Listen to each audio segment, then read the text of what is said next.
de ces acteurs dans la marche vers le plein déploiement des économies de la sous-région dans ce marché unique africain. José Ngok et Kevin Thiogo.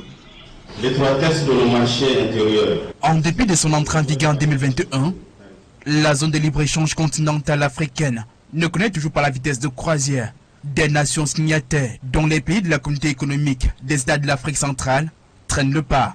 Malheureusement, on se rend compte que les premières étapes pour déclencher ce processus, la plupart des États de l'Afrique centrale n'y sont pas encore convenablement. Jusque-là, au moment où je vous parle, il n'y a que 2 pays sur les 11, à savoir le Cameroun et le Rwanda, qui ont pu participer à la première expérience de l'initiative guidée de l'Afrique centrale.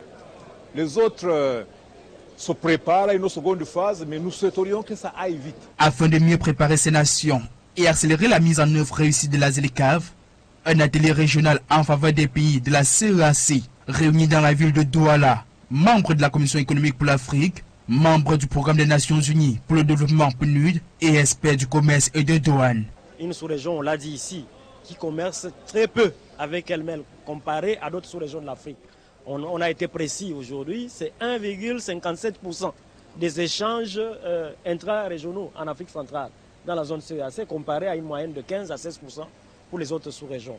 Et donc pour nous, c'est essayer d'accompagner nos États pour arriver à échanger davantage entre eux.